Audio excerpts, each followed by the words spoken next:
ओम शांति मंगेश भाई। ओम शांति ईश्वर भाई जी। मंगेश भाई, आज 17 दिसंबर 2025 है और आज सोन्नति के लिए ज्ञान चर्चा में परमात्मा पिता का डायरेक्शन है कि बच्चे तुम्हें मनसा वाचा कर्मणा बहुत बहुत खुशी में रहना है और सबको खुश करना भी है, किसी को दुख नहीं देना है। तो इसके ऊपर थोड़ा बताइए, खुश रहना भी करना भी। बिल्कुल, ये बाबा की इम्पोर्टेंट टॉपिक है सबसे जी। क्योंकि हमको एक्चुअली खुशी की दुनिया में जाना है जी, खुशी का राज्य स्थापन करना है, स्वर्ग स्थापन करना है। तो इसलिए बाबा कहता है कि मनसा वाचा कर्म, जब बहुत खुशी में रहेंगे तो खुशी के वाइब्रेशन फैलते जाएंगे, इसलिए मनसा वाचा कर्मणा। हाँ, और ये पॉइंट बड़ी अच्छी है कि सबको खुश करना है जी, लेकिन खुश करना है माना ऐसे नहीं कि भाई उनकी कोई ऐसी इच्छा हो जिसको पूरी करने के लिए हम वो नहीं कर सकेंगे। बाबा ने एक बार इसके लिए बोला था, मर्यादा के अंदर, श्रीमत की मर्यादा के अंदर रहकर सुख देना है। जी। तो ये मुझे कहना था कि खुश करना है लेकिन श्रीमत की मर्यादा के अंदर। जी। बाकी किसी को दुख तो हमको देना ही नहीं है। बिल्कुल। मुझे जब एक खुशी शब्द आता था, गुलजार दादी बहुत याद आती। गुलजार दादी खास बोलती थी, कुछ भी हो जाए खुशी नहीं जाए। बहुत बहुत दादी तो ये बोलती, शरीर चला जाए लेकिन खुशी ना जाए। तो दादी का ये पूरा वरदान था, स्लोगन था कि हर लेक्चर में दादी का खुशी का पॉइंट रहता ही था। बिल्कुल, खुश रहना दादी बोलते थे। तो मंगेश भाई, दूसरी बात है क्वेश्चन आज कि डबल अहिंसक बनने वाले बच्चों को कौन सा ध्यान रखना है, वो बताइए। हाँ जी, पहले तो डबल अहिंसक जो बाबा की डेफिनेशन है जी, कि एक तो शारीरिक रूप से हिंसा, मारकाट करना, गाली गलौज करना, वो, और दूसरा काम विकार की हिंसा। अच्छा। तो बाबा इन दोनों बातों को अवॉइड करते हैं। बाबा कहते हैं जो तुम डबल अहिंसक बनने वाले हो तो ध्यान रखना कि ऐसी कोई वाचा मुख से न निकले जिसके किसी को भी दुख हो। जी, क्योंकि वाचा से दुख देना भी हिंसा है। बिल्कुल। और दूसरा, हम देवता बनने वाले हैं इसलिए चलन बहुत रॉयल हो, खान पान न बहुत ऊंचा न नीचा हो, मिडल इसमें बाबा ने हमेशा ही हर बात के लिए बाबा ने मिडल ये दिया है। तो बाबा कहते हैं खान पान न बहुत ऊंचा न नीचा, न पहराव भी इस प्रकार का, न हमारी रहने के जो कुछ है एक्टिविटीज ऐसी ना हो कि लोगों को ऐसे लगे कि भाई ये तो बहुत भपका करते हैं। नहीं, तो इस प्रकार से बाबा कहते हैं कि दोनों हिंसा तुमको नहीं करनी और चाल चलन बहुत अच्छी रॉयल रखनी है। जी, न ज्यादा उच्च न ज्यादा। ये जो वाचा के बारे में बोल रहा है, क्योंकि वाचा के पहले लोग कहावत थी कि भले मार के घाव मिट जाते लेकिन बोल के नहीं मिटते। तलवार का घाव मिट जाएगा, भर जाएगा वो, लेकिन जो बोल का और है वास्तविकता है, बोल का जो घाव सालों सालों तक याद रहता है। जी, इसलिए बोल पे बहुत अटेंशन। संबंधों में जो दरार आ जाती है वो भी बड़ी मुश्किल से निकलती है। जी। और गीत बड़ा सुंदर है जो हम पुरुषार्थी भाई बहनों के लिए है कि निर्बल की लड़ाई बलवान से। बिल्कुल। तो वास्तव में बाबा कहते हैं, और तूफान जो है वो दिए के हो, बहुत बड़ा तूफान आता है लेकिन दिया जो है वो परमात्मा की याद में, जैसे आत्मा समझो, तो वो इतना बड़ा तूफान होने के बावजूद भी वो दिया चलता ही रहता है। तो थोड़ी लव उसकी बहुत ये होता है लेकिन चलता है। तो आखिर वो तूफान हार कर चला जाता है। ये दिखाया उसकी जीत दिया की होती है। हाँ जी, बहुत अच्छा। तो बाप कहते हैं एक तो अटेंशन दो बाप की तरफ। बाप कितना मीठा है, उनको कहा जाता है प्यार का सागर, ज्ञान का सागर। तो तुमको भी प्यारा बनना चाहिए। जैसे कल के मुरली का गीत था, तू प्यार का सागर, और सारी मुरली प्यार से संबंधित। तो आज भी बाबा की बाबा इतना मीठा है तो बाबा के जैसा ही तुमको भी प्यार का सागर, ज्ञान का सागर। बाबा एक एक टॉपिक लेते हैं, जैसे पवित्रता का लिया, फिर शांति का लिया, फिर प्यार का लिया, आज खुशी का लिया, हाँ, सुख का भी लिया था। बिल्कुल। अभी तुम पारस बुद्धि बन रहे हो। तुम जब पारस बुद्धि थे तो तुमने बहुत सुख देखे। बिल्कुल। पारस बुद्धि माना वो बुद्धि जो दूसरों का चिंतन ही नहीं करे, दूसरों के अवगुणों को देखे ही नहीं, वो है पारस बुद्धि। जी। तो बाबा कहते जब तुम पारस बुद्धि थे तो तुम बहुत सुखी थे। तुम ही सुखधाम के मालिक थे, जी यह है दुखधाम। यह तो बहुत सिंपल है और वह है शांति धाम। बिल्कुल। एक ही इसमें एक ही लाइन में वह तीनों लोगों का चक्कर करा देता है बिल्कुल। कि शांति धाम अपना घर है और यहाँ जो तुम खेल कर रहे हो, यहाँ एक पार्ट होता है सुखधाम का और आधा कल्प होता है दुखधाम। शांति धाम है हमारा घर। वह है ही कल्याणकारी बाप। कहते हैं मैं 5 तत्वों का भी कल्याण करता हूं। बिल्कुल। परमात्मा के लिए विश्व कल्याणकारी कहा जाता है, तो बाबा कहते हैं हाँ, तत्वों का भी कल्याण करते। वहां कोई भी चीज कभी तकलीफ नहीं देती। यहाँ तो कभी तूफान, कभी ठंडी, कभी क्या होता रहता है। ये भी आपने देखा होगा कि जैसे बाबा हर मुरली में आत्मा के बारे में समझाता है ना जी, कि बच्चे कैसे भी करो आत्मा समझो, ये 1-2 बार तो मुरली में जरूर आएगा, बाबा को याद करो। वैसे ही ये जो सृष्टि चक्र की बात है जी, स्वर्ग और नर्क, इसका वर्णन 99% मुरलियों में बाबा के आएगा, क्योंकि चक्र है ना, ड्रामा है, चक्र है और अभी हमको जाना वहां है सुख की दुनिया में, तो जरूर बाबा। और यहाँ से वैराग भी चाहिए इस कलियुगी छींची दुनिया से, इसलिए बाबा ऐसे शब्द यूज करता है कि उससे ताकि हमको वैराग आ जाए पुरानी दुनिया से। बिल्कुल। तो बाबा कहता है यहाँ तो कभी तूफान, कभी ठंडी, कभी क्या क्या होता रहता है। आज बहुत सारा वर्णन किया है कलियुगी दुनिया का बाबा ने और सतयुगी दुनिया का। अच्छा। वहां तो सदैव बाहरी मौसम रहता है, दुख का नाम ही नहीं। मंगेश भाई अभी कोई भी चैनल खोलो, दुख की खाली खबर, बहुत इतनी दुख की खबर है कि सुनना नहीं पसंद, मना अच्छा लगता है। नहीं बिल्कुल, दुख का नाम ही नहीं। सतयुग में बाबा कहते हैं वहां दुख का नाम नहीं, सदा बाहरी मौसम है, प्रकृति भी एकदम सतो प्रधान, कभी दुख नहीं देगी। वह है ही हेविन। बाप आए हैं तुमको हेविन का मालिक बनाने। ऊंचते ऊंच भगवान है, ऊंचते ऊंच बाप, ऊंचते ऊंच सुप्रीम टीचर भी है, तो जरूर ऊंचते ऊंच ही बनाएंगे ना जी। तो वो विश्व का मालिक ऊंचते ऊंच परमात्मा ही हमको बनाते हैं। बहुत अच्छा। बाप के लिए ही गाया जाता है लिबरेटर, गाइड और खिवैया। ये यहाँ से लिबरेट करता है, दुखधाम से लिबरेट करता है, विषय विकारों से, बुराइयों से लिबरेट करता है, गाइड बनकर रास्ता दिखाता है, साथ ले जाता है, और खिवैया है जो विषय सागर वाली नैया है उसको पार कर देता है। समझ में आता है यह है फॉरेस्ट ऑफ थॉर्न्स। कहने की जरूरत नहीं, बाबा कहते हैं समझ में ही आ जाता है कि यह है फॉरेस्ट ऑफ थॉर्न्स। 1-2 को कितने तंग करते हैं, मार देते हैं। तो और सतयुग को बाबा कहता है वो है गार्डन ऑफ फ्लावर। हाँ, बाप मीठे मीठे बच्चों को कहते हैं तुम सब की अब वानप्रस्थ अवस्था है जी। 1-2 की नहीं, जो 60 साल उम्र हो गए उनकी नहीं, बाबा कहते हैं सबकी ही, A to Z, छोटे बड़े सबकी वानप्रस्थ अवस्था है, क्योंकि भरोसा न कब निकल। हाँ जी, वैसे भी और सृष्टि चक्र में हो गए ना। हाँ, चक्र भी। हाँ, चक्र पूरा होने को आया, तो अब इसलिए जाना ही है सबको। भगवान वाच है ना, मैं तुमको राजयोग सिखलाकर राजाओं का राजा बनाता हूँ। दूसरा एक अर्थ और बाबा अच्छा बताता है वानप्रस्थ का, कि वानप्रस्थ माना वाणी से परे जाना, और जाना है अभी परम धाम जो वाणी से परे है।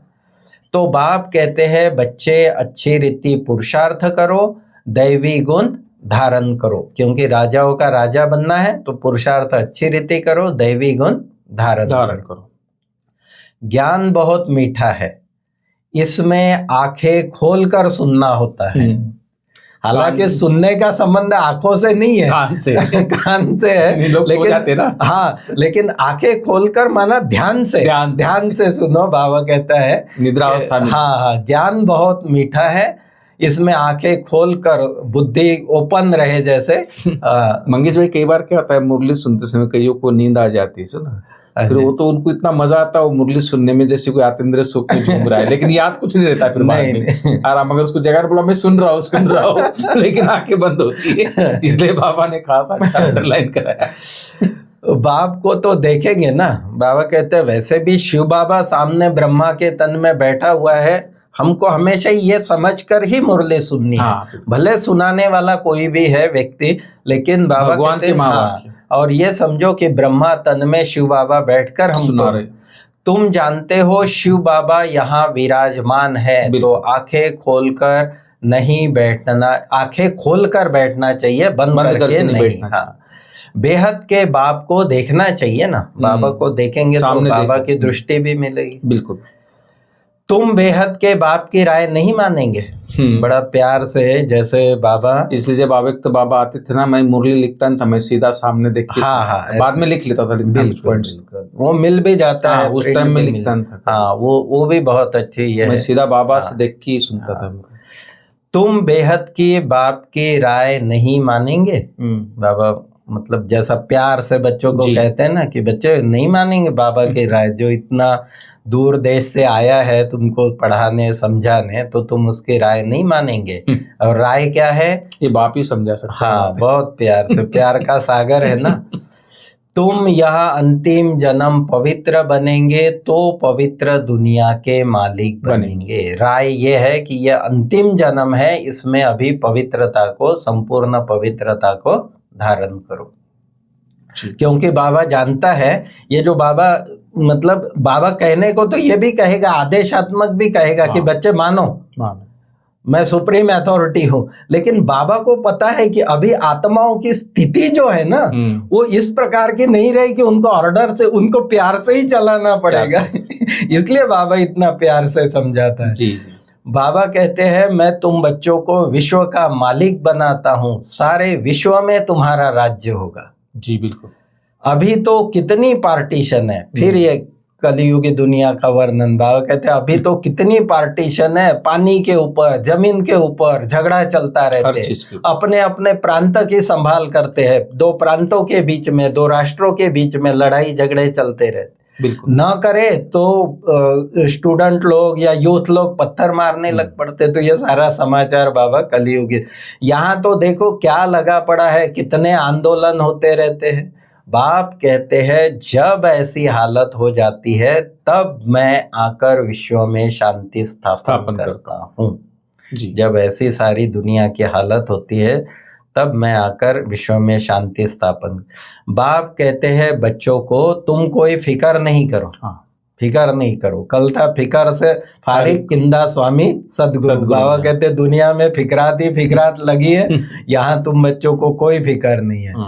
अनाज की अभी तकलीफ है, वहाँ उस समय कुछ हुआ होगा तो वॉर वगैरह भी हुई थी, ये 60-65 के बीच में। हाँ, तो वो राशन पे अनाज मिलता था, उसके अलावा अनाज।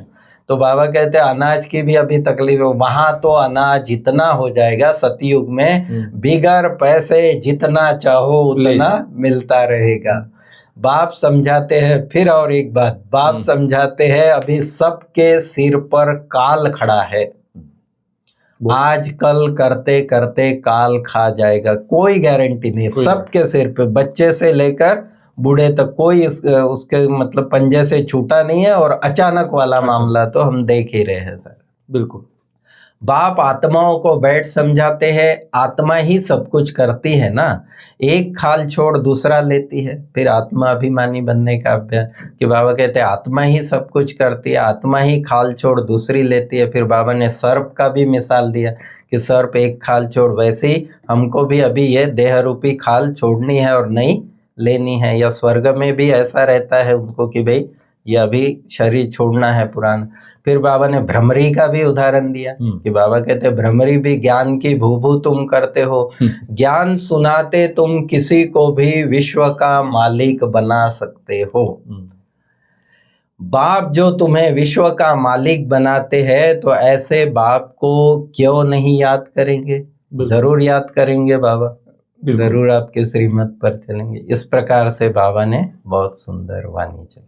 बहुत अच्छा मंगेश भाई, आपने बाबा के महावाक्यों को डिटेल में बताया है, किस तरह सुखधाम की स्थापना बाबा करता है, फिर दुखधाम में क्या क्या होता है, किस तरह दुखधाम बन गया है। एक फूलों का बगीचा था वो कांटों का जंगल बन गया आज। और बाबा ने फिर से ऐसे परिस्थिति में भी खुश रहने का रास्ता हमको बताया है और जीवन को श्रेष्ठ बनाने का रास्ता बताया है। डबल अहिंसक बनने के लिए खास बोला है और उस सबको सुख देना है, दुख किसी को नहीं देना है, खास धारणा आज की मुरली से। और बाबा बोलता कि इन कर्मेंद्र से कोई भी भूल ना हो, इसके लिए मैं आत्मा हूँ, यह स्मृति पक्की रहनी चाहिए। शरीर को नहीं देखना है, एक बाप की तरफ ही अटेंशन देना है, ये मुख्य बात है। और दूसरी मुख्य बात है कि अभी वानप्रस्थ अवस्था है, इसलिए वाणी से परे जाने का पुरुषार्थ करना है, पवित्र जरूर बनना है। बुद्धि में रहे कि सच की नैया हिलेगी लेकिन डूबेगी नहीं, इसलिए विघ्नों से घबराना नहीं। तो इस तरह मुख्य बातें थी। मंगेश भाई आपने बहुत अच्छे से डिटेल किया आज इस मुरली से। और आज वरदान है कि ड्रामा की नॉलेज से अचल स्थिति बनाने वाली प्रकृति व मायाजित भव, तो इसके ऊपर थोड़ा बताइए। ड्रामा की नॉलेज के आधार से ही हम अचल स्थिति बना सकते हैं। जैसे बाबा वो बिंदी, 3 बिंदियां कहते हैं ना, तो उसमें एक आत्मा बिंदी, बाबा बिंदी और तीसरी है ड्रामा की बिंदी।